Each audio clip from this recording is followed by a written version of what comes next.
بسم الله الرحمن الرحيم صاد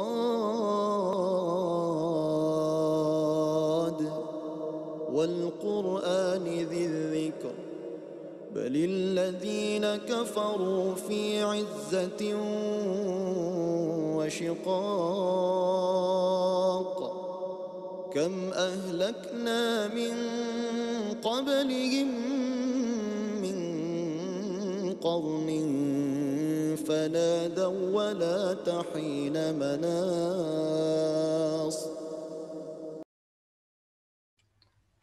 Assalamualaikum Ustaz. Assalamualaikum warahmatullahi wabarakatuh. Alhamdulillah. Mana? Baik, kita mulai Ustaz ya. Betul ya. Baik.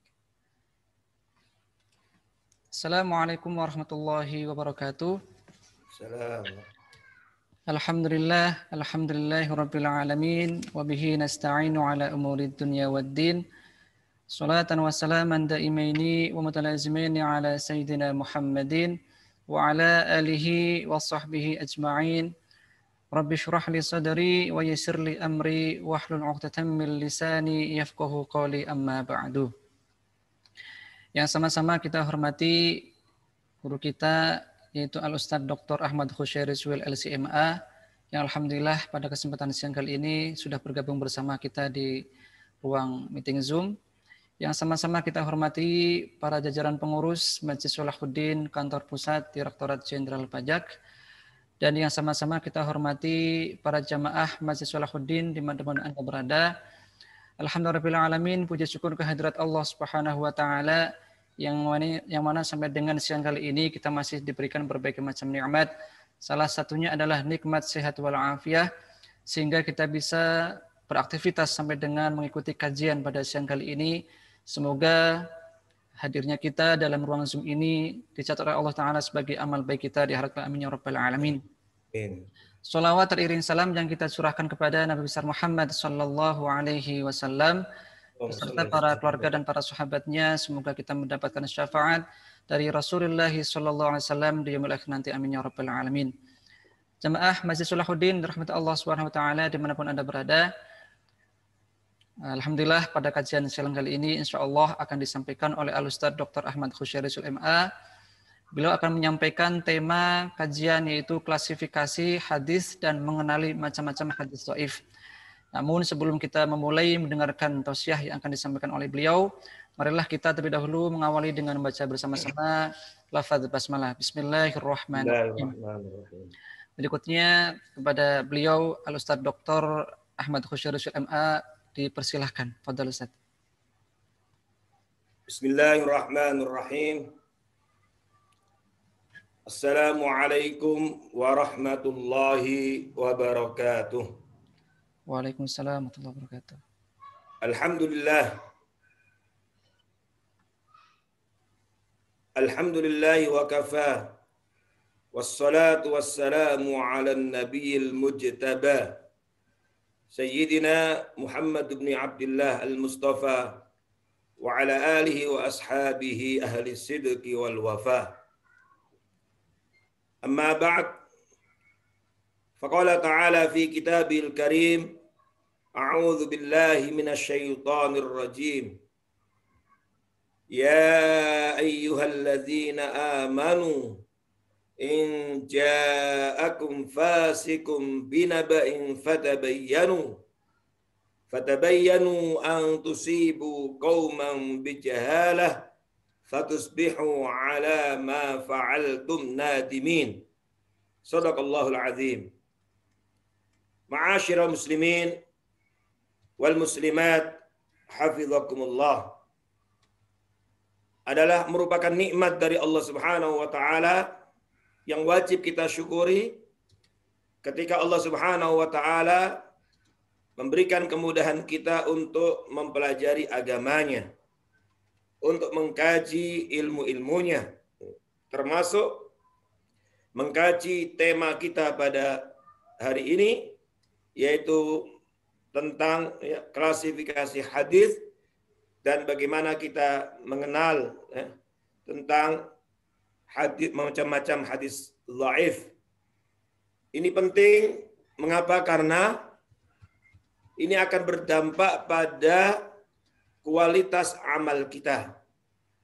Dan pada gilirannya nanti juga berdampak pada diterima dan tidaknya amal kita. Maka mengkaji dan mempelajari hadis Nabi itu sangat penting. Maka para ulama sepakat hukumnya wajib, hukumnya fardu, yaitu fardu kifayah. Sebab dengan memahami hadis Nabi, mengkaji hadis Nabi, maka akan dapat menyempurnakan ibadah kita kepada Allah Subhanahu wa taala. Dan kita juga perlu mengenal dan memahami hadis dhaif atau pembagian hadis, termasuk di dalamnya mengenal tentang hadis dhaif, agar dalam perjalanan kehidupan kita sebagai umat Muhammad sallallahu alaihi wasallam kita tidak jatuh kepada apa yang disampaikan oleh Rasulullah sallallahu alaihi wasallam, bahwa apa yang kita amalkan tidak berdasarkan kepada dasar dan pijakan yang benar, maka kata Nabi, "Malaysa alaihi amruna fahuwa." Maka itu akan menjadi tertolak. Bayangkan, sekian tahun atau sekian puluh tahun kita beribadah kepada Allah, atau sekian banyak yang kita lakukan, kalau kemudian tidak didasarkan pada pijakan yang benar, pada dalil yang benar, pada hadis yang benar, maka itu ternyata sangat atau bisa berpengaruh pada kualitas amal ibadah kita. Termasuk juga diantaranya pengaruh yang luar biasa ketika pijakan kita tidak benar, hadis yang kita pegang tidak benar, maka bisa saja seseorang kemudian menganggap itu sebagai bagian dari apa yang disampaikan oleh Rasulullah SAW, sementara Rasulullah SAW tidak pernah menyampaikan dan melakukan itu, maka ini tentu akan berdampak negatif pada amal kita. Ayat yang tadi saya baca di awal di muqaddimah adalah salah satu pijakan penting bagaimana informasi-informasi termasuk yang berkaitan dengan Rasulullah SAW atau dinisbatkan kepada Rasulullah SAW, maka kewajiban kita untuk fatabayyanu, untuk tabayyun, untuk mengecek validitas dan orisinalitasnya. Allah Subhanahu wa taala sampaikan akibatnya kalau kita tidak melakukan itu, antusibu qauman bijahalah, maka boleh jadi kita melakukan sesuatu yang didasarkan pada jahalah, pada kebodohan, ketidaktahuan kita, dan akhirnya terjadilah penyesalan di kemudian hari. Oleh karena itu, inilah mengapa penting sekali materi-materi seperti ini sebagai bagian dari kesungguhan kita untuk berislam, kesungguhan kita menjadi umat Muhammad SAW, kesungguhan kita dalam beribadah kepada Allah dengan baik dan benar. Pertanyaannya adalah, bagaimana klasifikasi hadis itu? Bapak-bapak, ibu-ibu, hafizakumullah, hadis Rasulullah SAW itu terbagi dalam beberapa aspek. Pertama, kalau dilihat dari sisi i'tibar usulhi ilaina, sampainya hadis kepada kita, maka hadis itu terbagi menjadi dua. Ada yang dikenal dengan hadis mutawatir, ada yang dikenal dengan hadis ahad. Jadi kalau kita ingin mengklasifikasikan hadis, harus dilihat klasifikasinya itu berdasarkan apa.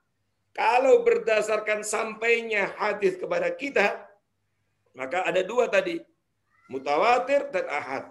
Mutawatir itu adalah ketika hadis itu diriwayatkan oleh perawi yang banyak, yang mustahil orang yang banyak ini kemudian sepakat untuk bohong.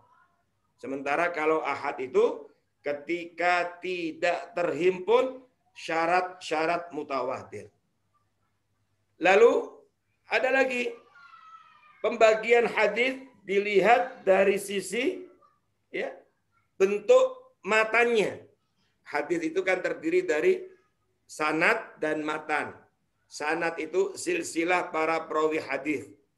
Matan itu teksnya, ya, nasnya.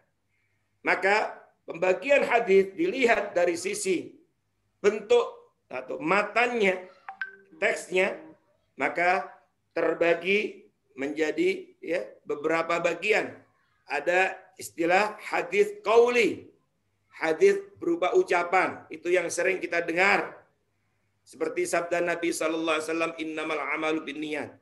Yang isinya Nabi SAW bersabda, innamal amalu binniyat misalnya. Atau khairukum man ta'allamal Qur'an wa 'allama. Ini adalah hadis qauli yang sifatnya ucapan.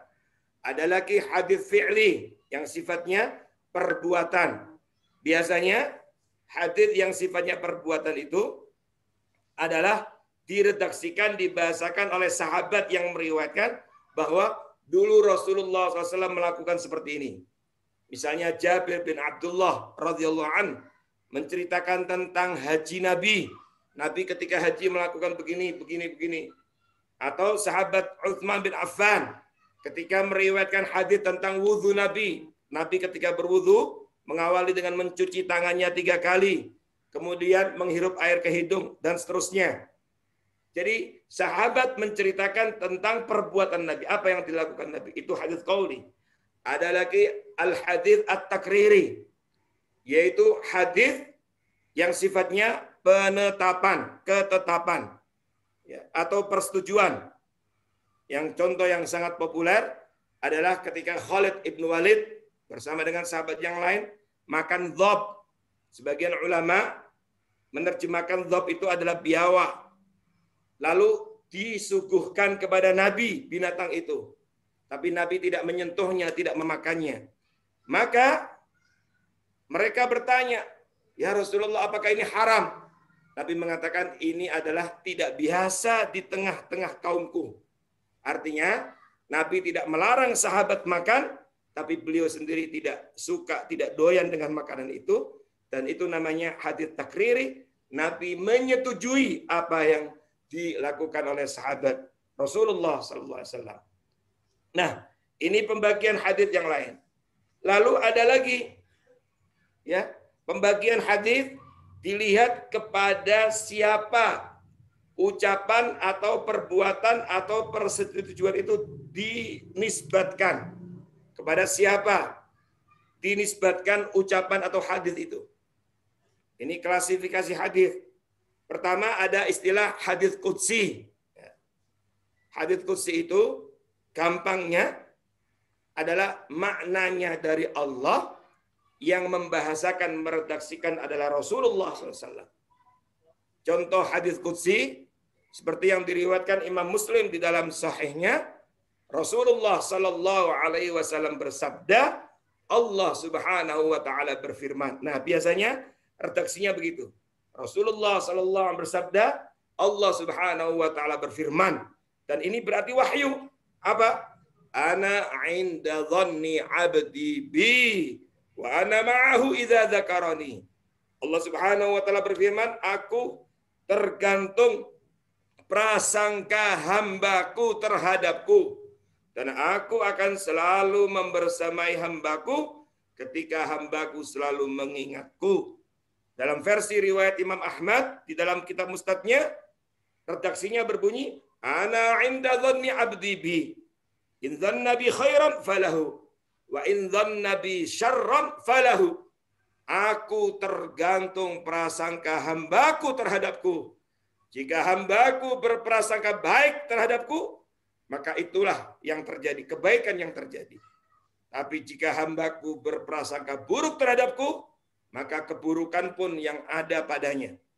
Makanya di sini penting belajar dari hadis ini, betapa pentingnya kita menjalani kehidupan ini dengan selalu mengedepankan husnudzon terhadap Allah dalam kondisi apapun.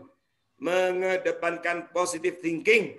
Termasuk ketika kita sekarang masih berada dalam pandemi COVID-19 yang berkepanjangan sudah hampir 9 bulan ini, tetaplah kita harus mengedepankan husnudzon, prasangka baik terhadap Allah dan optimis. Insya Allah Allah secepatnya akan mengangkat dari kehidupan kita virus corona ini. Itu hadis qudsi. Lalu ada hadis marfu', yaitu ketika dinisbatkan kepada Rasulullah SAW, baik ucapan, perbuatan, maupun persetujuan. Lalu ada lagi hadis mauquf, ketika hadis, yaitu ucapan, perbuatan, persetujuan itu dinisbatkan kepada sahabat. Itu namanya hadis mauquf. Ada lagi al-hadithul maqtu'. Hadis maqtu', ketika hadis yaitu ucapan, perbuatan, persetujuan itu dinisbatkan kepada tabi'in. Maka namanya maqtu', hadis maqtu'. Dan ma'asyiral muslimin hafizakumullah, kita bersyukur kepada Allah, para ulama itu sudah menghimpun.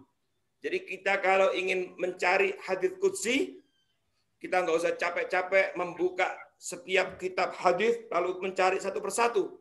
Sudah ada ulama yang mengorbankan waktunya, menghabiskan tenaga, hartanya sejak dulu, kemudian muncullah kitab yang khusus menghimpun hadis qudsi. Begitu pula hadis marfu'. Umumnya 6 kitab induk hadis yang menjadi referensi penting dalam hadis. Sahih Bukhari, Sahih Muslim, Sunan Abi Dawud, Sunan Nasa'i, Sunan Tirmizi, Sunan Ibnu Majah, itu berisi tentang hadis marfu'. Kemudian juga ada hadis mauquf, juga ada kitab khusus al-mauqufat, termasuk juga al-maqtu'at yang berisi tentang hadis yang dinisbatkan kepada ucapan, perbuatan, persetujuan tabi'in, juga sudah ada kitabnya. Nah, yang keempat, dan ini yang penting berkaitan dengan bagian kedua dari tema kita, tentang macam-macam hadis dhaif. Yang keempat, pembagian hadis dilihat dari kuat dan lemahnya. Pembagian hadis dilihat dari kuat dan lemahnya. Itu terbagi menjadi 2. Klasifikasi hadis dilihat dari kuat dan lemahnya, atau ada juga ulama mengatakan dilihat dari diterima dan ditolaknya, terbagi menjadi 2. Apa? Pertama, hadis sahih. Yang kedua, yang pertama makbul. Ya, yang pertama makbul, diterima. Ya, dilihat dari kuat dan lemahnya, pertama makbul, artinya diterima. Dan yang masuk dalam kategori makbul ada 4, yaitu sahih dan hasan. Sahih terbagi menjadi 2, ada sahih li dzati, ada sahih li ghairi. Hasan terbagi menjadi 2, ada hasan li dzati, ada hasan li ghairi. Intinya, para ulama menyampaikan bahwa ketika kita ingin membagi hadis, mengklasifikasikan hadis, dilihat dari kuat dan lemahnya, diterima dan tidaknya, itu terbagi menjadi 2. Yang pertama makbul, diterima. Kalau diterima berarti aslinya dia bisa dijadikan hujjah, bisa dijadikan pegangan, yaitu sahih dan hasan. Yang kemudian sahih terbagi 2 tadi, li dzati dan li ghairi. Hasan juga sama, li dzati li ghairi. Ini pembagian ulama khalaf. Dulu ulama-ulama kita membagi hadis hanya 2, sahih, dhaif. Tapi belakangan muncul ada istilah hasan. Artinya kalau sahih itu adalah memenuhi semua kriteria hadis sahih, sehingga diterima hadis itu. Kriteria hadis sahih itu intinya kan ada 3 hadis itu diterima. Yang pertama, adalatur ruwah. Perawinya itu adil, punya integritas, ya, jujur, hafalannya kuat, tamamudz dhabt. Kemudian yang kedua, ittisalus sanad, sambung menyambung sanadnya. Jadi sumbernya itu sambung, sanadnya sambung. Misalnya si A, perawi ini dapat dari gurunya, gurunya dapat dari gurunya, gurunya dapat dari tabi'in, dapat dari tabi'in, dapat dari sahabat, dapat dari Rasulullah. Nah, rentetan sanad ini harus sambung, tidak boleh ada yang terputus. Maka saudara sekalian bayangkan bagaimana perjuangan para ulama kita dulu untuk mengawal kemurnian ajaran Islam. Untuk memastikan bahwa si A itu betul-betul sambung dengan gurunya, dipelajari, dikaji. Bahkan sampai ditemui, kalau enggak ketemu, dipelajari riwayat hidupnya. Yang ketiga, adamus syudzuz wal illah. Tidak syadz dan tidak ada illahnya. Artinya tidak bertentangan dengan perawi lain yang lebih kuat, syadz. Dan kemudian tidak ada cacat yang terlihat dengan jelas di dalam riwayat itu. Nah, ini yang masuk dalam kategori makbul. Kalau hasan, maka ada salah satu dari kriteria sahih tadi itu yang agak berkurang. Jadi kalau di persentase nilai gitu misalnya, kalau sahih itu misalnya nilai kisaran antara 85 sampai 100, nah hasan ini ada yang berkurang nilainya. Mungkin 75 sampai 85. Jadi ada beberapa kriteria tadi yang tidak sesempurna ada pada hadis sahih. Makanya para ulama dulu menganggap hasan itu sahih. Tapi belakangan muncul istilah baru, mulai zaman Imam Tirmizi dan seterusnya, muncul ada istilah sahih, ada istilah hasan. Tetapi dua-duanya masuk dalam kategori makbul. Makbul itu diterima, yuhtaju bihi. Artinya bisa dijadikan hujjah. Sehingga bisa dijadikan landasan untuk beramal. Nah, yang kedua adalah mardud, tertolak. Mardud inilah yang oleh sebagian besar ulama disebut dengan dhaif. Disebut dengan dhaif. Nah, saudara sekalian, ya, perlu diketahui bahwa hadis itu mardud, tertolak karena dua alasan penting. Hadis itu tertolak. Dan saya kira ini bisa berlaku juga untuk ya, menyaring dan men-share informasi zaman sekarang. Kita sekarang hidup di zaman hoax dan lain sebagainya. Fitnah hoax ini luar biasa. Maka sebenarnya ini juga bisa kita gunakan bahwa informasi itu tertolak diantaranya karena dua hal. Dulu ulama menolak hadis itu karena dua hal yang kemudian dikatakan dhaif. Apa? Pertama, bisa babi saktun minal isnad. Karena ada sanad yang terputus. Jadi informasi itu tidak utuh. Rentetan narasumbernya itu tidak utuh.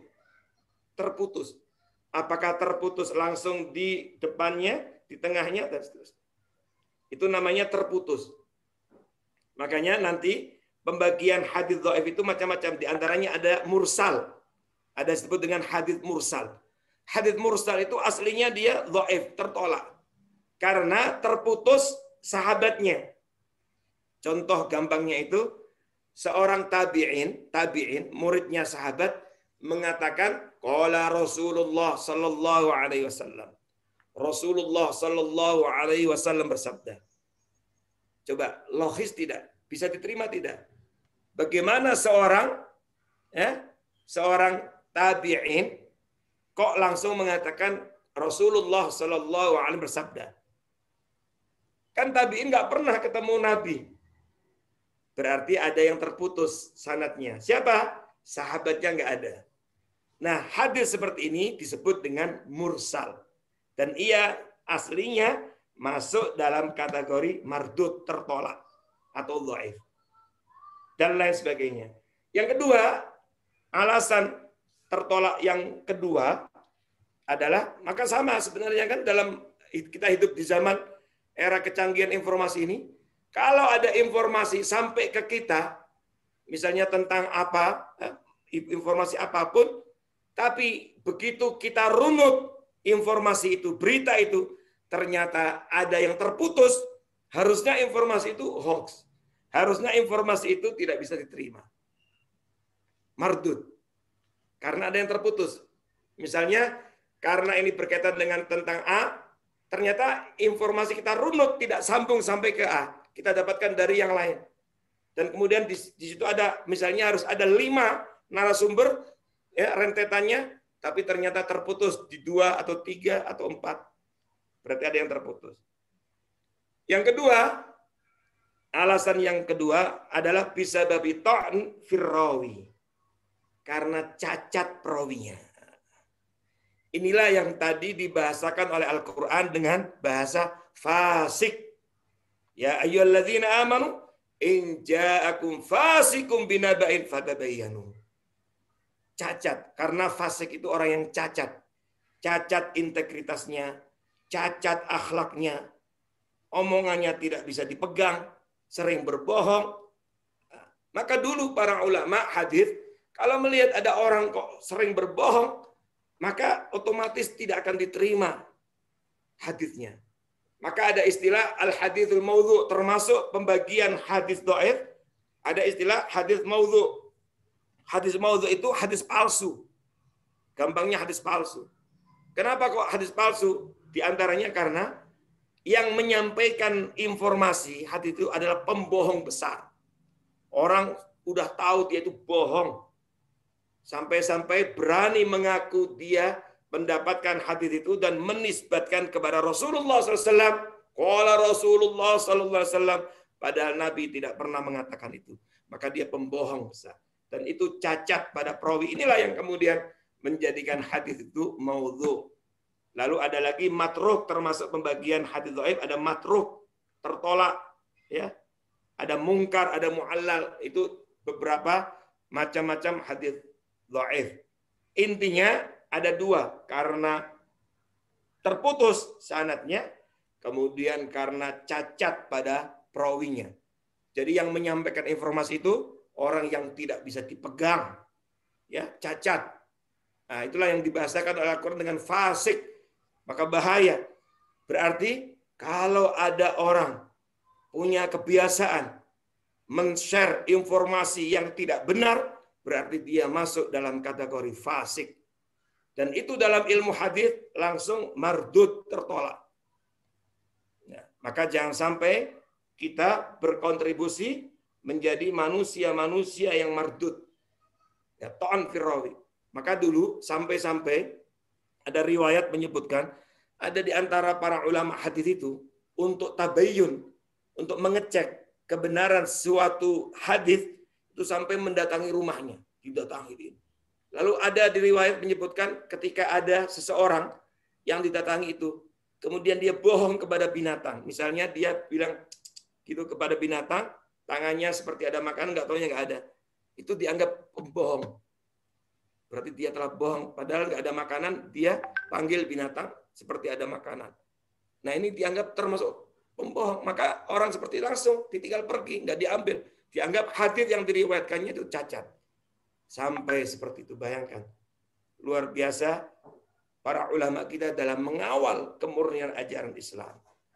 Terakhir, saudara sekalian, ya sebenarnya masalah ini masalah yang besar, materi yang penting, tapi karena keterbatasan waktu, ya kita ingin sampaikan bahwa dengan demikian berdasarkan apa yang kita sampaikan tadi, maka hadis dhaif itu tidak satu level. Hadis dhaif itu ada jenis-jenisnya. Maka tadi ada yang maudhu, ada yang maklub, ada yang syadz, ada mu'allal, ada muttarib, ada mursal. Nah, mursal termasuk munqati, mu'dhal dan seterusnya. Nah, yang seperti ini insya Allah bisa dibaca definisinya. Tetapi yang perlu kita sampaikan ada tingkatan-tingkatannya. Karena hadis dhaif itu ada tingkatan-tingkatannya, maka para ulama kemudian tidak sepakat ya menolak mentah-mentah masalah hadis dhaif ini. Maka muncullah permasalahan bagaimana hukumnya kita menggunakan hujjah hadis dhaif. Singkat saja, para ulama tentang hal ini khususnya berkaitan dengan fadhailul a'mal dan hukum, bukan masalah akidah. Kalau akidah semuanya sepakat. Kalau masalah keyakinan, ideologi semuanya sepakat menolak. Tapi khusus berhujjah menggunakan dalil hadis dhaif dalam urusan hukum dan keutamaan amal, para ulama terbagi menjadi 3. Ada yang mengatakan boleh mengamalkan hadis dhaif secara mutlak dalam urusan hukum dan keutamaan amal, tapi dengan syarat dhaifnya itu, lemahnya itu tidak parah. Dan kemudian tidak ada hadis lain yang bertentangan. Dan kita tidak mendapatkan hadis yang lain tentang masalah itu. Itu boleh. Nah inilah mengapa kemudian kita dapatkan sebagian ulama masih mengamalkan hadis dhaif seperti Imam Abu Dawud. Tapi kitab Husnudzon mereka termasuk kelompok ini, yaitu bahwa yang diamalkan itu hadits dhaif yang ringan. Bahkan sebagian mengatakan yang ini juga kadang-kadang bisa naik menjadi hasan li ghairi karena adanya faktor lain. Yang kedua, ada yang mengatakan mutlak tidak boleh mengamalkan hadits dhaif dalam urusan hukum maupun keutamaan amal. Kenapa? Karena kalau kita mengamalkan dhaif, dhaif itu memberikan manfaat adzan al-marjuh, prasangka yang bahwa itu dia sesuatu yang kalah, sesuatu yang lemah. Maka otomatis tinggalkan, apalagi nggak sedikit hadis yang sahih. Yang ketiga, yaitu sebagian ulama fikih dan hadis ada yang mengatakan boleh berhujjah dengan hadis dhaif dalam masalah hukum saja dan juga masalah bab fadhail a'mal dengan syarat hadis dhaifnya itu sama tadi, nggak boleh dhaif yang syadid, yang parah, kemudian juga tidak ada hadis sahih lain tentang masalah itu, dan kemudian tidak menganggap itu sebagai sunnah ya, yang mutlak ya, dan seterusnya. Ada beberapa syarat yang mereka sampaikan. Intinya mereka merinci menerima hadis dhaif itu dengan syarat-syarat yang ketat. Nah, inilah saudara sekalian hafizakumullah secara singkat klasifikasi hadis dan macam-macam hadis dhaif. Dengan demikian saya ingin sampaikan, kalau hadis dhaif itu ada tingkatan-tingkatannya, derajatnya, kemudian kualifikasinya nggak sama, maka di sini kita tidak boleh mengeneralisir seperti sebagian ulama tadi, dan yang berpendapat tadi ulama-ulama besar, Imam Malik, Syafi'i, Ahmad dan lain sebagainya. Tidak boleh mengeneralisir bahwa begitu mendapati hadis dhaif lalu langsung mengeneralisir seakan-akan itu tidak benar. Maka ada baiknya sebagai manusia yang hidup di zaman seperti sekarang ini, kita bertanya, kita konfirmasi sejauh mana dhaifnya. Tetapi kalau sudah jelas pada masalah itu ada hadis dhaif, lalu ada hadis sahih tentang masalah yang sama, maka akan jauh lebih aman dan nyaman, menenangkan hati, kita ambil yang sahih, itu lebih aman untuk kemaslahatan dan kebahagiaan dunia akhirat kita. Wallahu a'lam bissawab. Semoga bermanfaat buat saya dan kita semuanya. Qul qouli hadza wa astaghfirullah wa lakum wa fawqa kulli dhi ilmin alim. Wassalamu alaikum warahmatullahi wabarakatuh. Waalaikumsalam warahmatullahi wabarakatuh. Jazakumullah khairan kepada Ustaz Dr. Ahmad Khasyari yang telah memaparkan terkait dengan hadis. Karena ternyata sangat luas sekali Ustaz ya. Ternyata hadis itu sampai ada 4 kualifikasi. Dilihat dari wusul ilaina, kemudian dari matannya, kemudian dari dan lain sebagainya. Sehingga kalaupun misalkan kita seorang awam itu kayaknya harus bertahun-tahun saja mempelajari Ustaz ya. Itu SKS-nya panjang ya. Betul Ustaz ini. Ibaratnya itu kebut sehari Ustaz ya, kajian ini Ustaz. Baik, alhamdulillah. Berikutnya adalah sesi tanya jawab bagi jamaah yang ingin bertanya terkait dengan hadis. Dipersilakan bisa ditulis di kolom chat atau di Q&A atau mungkin di link YouTube. Bisa ditulis di situ, silakan. Ini ada pertanyaan Ustaz. Silakan ya. Kalau hadis yang sifatnya khusus hanya Rasulullah saja yang boleh mengamalkannya, itu contohnya apa saja Ustaz? Oh, baik. Ya. Tadi sebenarnya ya karena keterbatasan waktu, ya sebenarnya masih ada lagi pembagian yang lain ya, yaitu bahwa perbuatan Nabi, kan perbuatan Nabi termasuk hadis. Itu sendiri bisa dilihat ada klasifikasinya. Ada perbuatan Nabi yang sifatnya sebagai manusia biasa, sama seperti kita, sehingga kita tidak wajib untuk mengikutinya. Bukan merupakan syariat. Ya Nabi kan juga tidur, makan, ya berjalan. Maka jalan kita nggak persis harus berjalan seperti Nabi. Menu sarapan kita, Nabi kan juga sarapan. Menu sarapan kita nggak persis seperti menu sarapan Nabi. Kita biasa pagi-pagi nasi uduk, ya, Nabi makannya misalnya pagi-pagi roti, ya. Berarti kalau kita makan roti itu sunnah misalnya, enggak.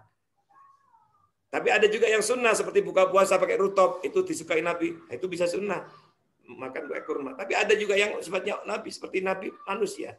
Kemudian ada lagi yang perbuatan Nabi yang berangkat beliau sebagai musyarri, ya, musyarri setelah Allah, orang yang diberikan kewenangan oleh Allah membuat syariat setelah Allah.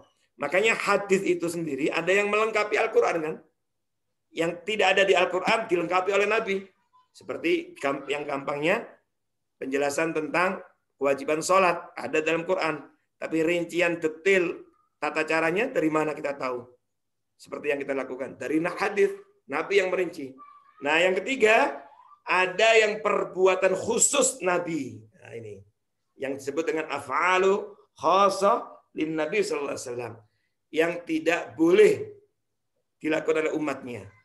Contohnya apa? Hadis tentang siyamul wisal, puasa yang berketerusan. Ada riwayat menyebutkan Nabi itu kadang-kadang puasa itu sampai ya, Isya itu baru buka, dan terus puasa yang berketerusan. Termasuk diantaranya menikah lebih dari 4. Nah, itu juga khusus amalan Nabi. Jadi itu termasuk hal-hal yang khusus yang tidak boleh ditiru oleh umatnya, dan itu termasuk ya af'al khassah lin Nabi sallallahu alaihi wasallam. Dulu sholat tahajud itu wajib bagi Nabi. Dan kemudian belakangan sunnah bagi umatnya. Nah, yang kayak begitu juga dulu khusus. Ya, jadi itu amalan-amalan khusus yang tidak dilaksanakan oleh umatnya. Nah, yang lain selain itu masuk dalam kategori sunnah yang kalau kita meniru Nabi, kita teladani Nabi, kita dapat pahala. Nah, seperti amalan-amalan sunnah yang lainnya. Wallahu a'lam bishawab. Ini ada pertanyaan lagi, Ustaz. Silakan ya. Jika ada sebuah amaliyah, misalnya tayamum yang tata caranya ada 2 sumber hadis yang sama-sama kuat atau sahih, mana yang kita ambil? Apakah boleh berubah-ubah dalam mengamalkannya, Ustaz? Terima kasih, Ustaz. Ya, terima kasih. Betul.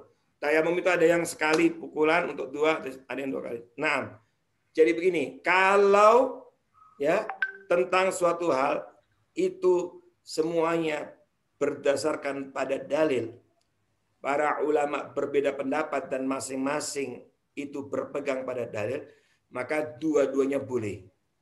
Bahkan saya pribadi ya menganjurkan sebaiknya bagus kalau sesekali pakai ini, sekali pakai itu, nggak ada masalah. Dan itu bukan termasuk talfik. Ya. Selama ada dalilnya. Contoh yang gampang selain tayamum tadi misalnya kunut. Nah, ya, kan ada 2 hadis. Ulama berbeda pendapat. Salat subuh kunut. Ya, ada yang mengatakan sunnah kunut, ada yang tidak. Bagus dalam hidup kita. Pernah kunut, pernah nggak kunut. Dan kita harus lapang dada. Itu bagian dari perbedaan yang dibolehkan. Ya. Jadi nggak boleh sampai menganggap yang tidak kunut itu nggak sah, atau yang kunut itu tidak sah, atau nggak afdol, dan seterusnya.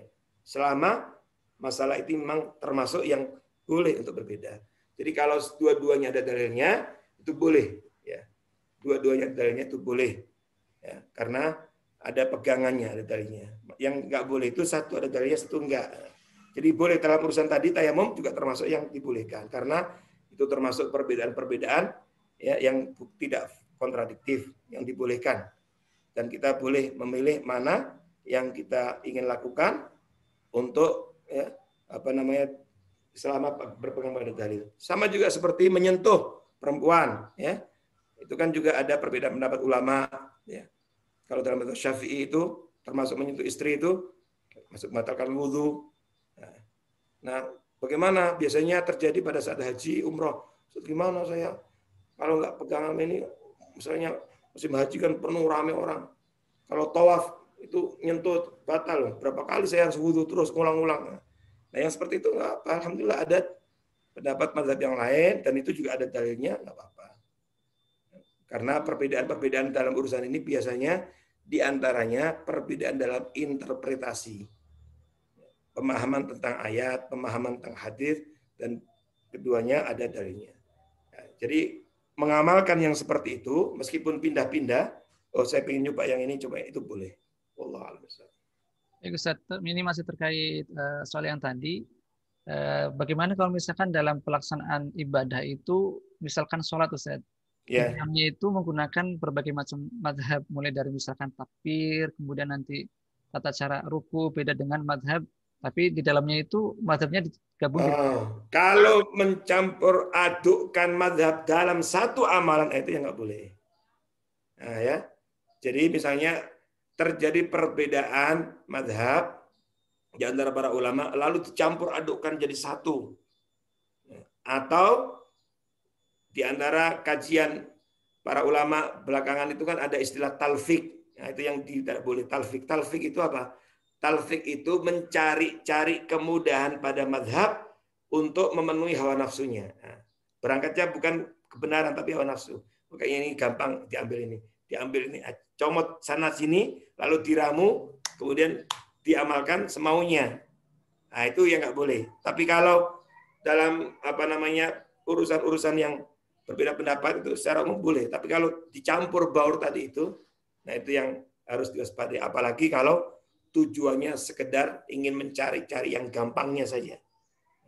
Tapi kalau mencari yang mudah tapi betul-betul ada dalilnya, sahih boleh. Ya. Dan itu bagus, namanya isobatus sunnah. Berarti kita pernah melaksanakan sunnah. Nah, ini contoh yang mungkin sebagian masyarakat kita belum terbiasa, akhi. Tetapi hadisnya sahih dan kita juga biasa di pesantren mengamalkannya. Misalnya menjamak karena hujan deras. Menjamak karena hujan deras. Nah, itu boleh. Ya, hadisnya sahih dalam Sahih Muslim itu jelas sekali. Nabi pernah melakukan itu bukan karena sakit, bukan karena safar. Misalnya antum sholat di satu perumahan, di rumah tertentu, atau di masjid Salahuddin misalnya, zuhur, ya, pas lagi sholat zuhur, hujan deras. Nah, boleh dijamak sekali dengan asar, boleh. Atau maghrib dijamak dengan isya. Tapi kalau subuh kan nggak bisa dijamak dengan zuhur. Nah, itu boleh, tapi tanpa qashar. Itu hadisnya jelas sekali, sahih dalam Sahih Muslim. Ya, sholat zuhur digabung dengan asar, jadi jamak takdim. Habis selesai salam hujan deras. Atau maghrib, pulang di perumahan kita masing-masing, hujan deras, sholat maghrib. Yang seperti itu bagus juga. Meskipun nggak harus selalu, kadang-kadang tidak semua masyarakat paham, tapi penting juga, karena itu sunnah, hadis Nabi. Isobatus sunnah, supaya pernah mengamalkan sunnah. Nah, itu penting. Hanya perlu difahamkan dulu. Ya, kadang-kadang jangan ujuk-ujuk aja. Karena masyarakat kita itu kadang-kadang hanya masalah-masalah yang seperti itu. Kadang-kadang nanti bisa rame. Kalau nggak paham itu kan bisa jadi, oh ini apa ini, aliran baru. Nanti muncul tuduhan macam-macam. Alih-alih ingin mengamalkan sunnah malah berantem nanti ya. Itu makanya pentingnya mengaji, pentingnya belajar hadis. Wallahu a'lam. Terakhir Ustaz, Ya. banyak yang mengatakan kalau hubungan suami istri di malam Jumat itu adalah sunnah Rasul. Apakah ada landasannya, Ustaz? Nah, itu kalau beberapa hadis yang diungkap, itu sebenarnya ada beberapa yang maudhu itu, bukan hanya dhaif tapi maudhu. Tetapi secara umum bahwa hari Jumat itu Sayyidul Ayyam. Hari Jumat itu hari yang diberkahi. Ya, secara umum, dan dalam kalender Hijriah yang namanya Jumat itu masuk mulai maghrib. Ya, berarti malam Jumat itu yang maghrib itu. Nah, misalnya juga, ya, kenapa beda hari Jumat dengan yang lain? Di antaranya membaca surat Al-Kahfi hari Jumat itu pahala akan selamat dari fitnah Dajjal. Ya. Jadi ada memang keutamaan. Kemudian ada satu waktu di hari Jumat itu yang doa mustajab. Para ulama berbeda pendapat kapan itu. Ada yang mengatakan doa khotib ketika naik di mimbar pada saat khutbah yang kedua. Ada juga yang mengatakan itu setelah asar. Berarti ada juga yang mengatakan karena tidak ada penjelasan detail dari Nabi, tapi yang penting ada, maka ya pokoknya selama hari Jumat dari itu gunakan aja untuk maksimalkan berdoa. Nah, tentu itu kalau suami istri hubungan kan bisa bernilai ibadah Kan Nabi juga pernah mengatakan kepada sahabat, bukankah kalau engkau salurkan kepada yang haram, engkau berdosa? Ya begitu pula. Kalau engkau salurkan kepada yang halal, engkau dapat pahala. Wallahu a'lam bishawab. Nah. Baik, insyaallah karena dibatasi oleh waktu, Ustaz. Baik, jazakumullah khairan atas pencerahan dan juga jawaban dari Ustaz. Kemudian berikutnya adalah kita tutup dengan doa. Mohon untuk Ustaz bisa memimpin doa untuk kita semuanya. Bismillahirrahmanirrahim. Alhamdulillahirabbil alamin. Hamdan yuwafi ni'amahu wa yukafi mazidah. Ya Rabbana lakal hamdu kama yanbaghi li jalali wajhika wa 'azimi sultanik. Allahumma shalli wa sallim ala 'abdika rasulika Muhammad. Ya Allah, jangan biarkan kami meninggalkan tempat ini kecuali dengan dosa yang Kau ampuni. Jangan biarkan kami meninggalkan tempat ini kecuali dengan urusan yang Kau mudahkan. Jangan biarkan kami meninggalkan tempat ini kecuali jika ada di antara kami yang sakit Kau sembuhkan, ya Allah. Jangan biarkan kami meninggalkan tempat ini kecuali doa-doa kami Engkau kabulkan.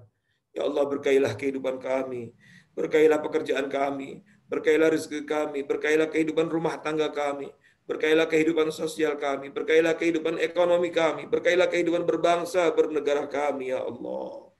Ya Allah, angkatlah dari negeri kami beragam bencana dan malapetaka, ya Allah. Selamatkanlah kami, ya Allah. Angkatlah virus corona dari kehidupan kami, ya Allah.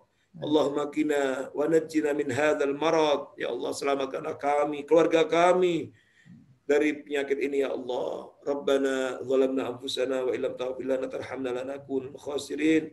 Ya Allah, jadikanlah kami, anak-anak kami, keluarga besar kami, orang-orang ahli kebaikan, kebajikan, dan ahli Al-Quran.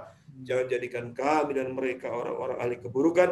Rabbana atina fid dunya hasanah wa fil akhirati hasanah wa qina adzabannar wa adkhilna jannata ma'al abrar. Ya Aziz, Ya Ghaffar, Ya Rabbal Alamin.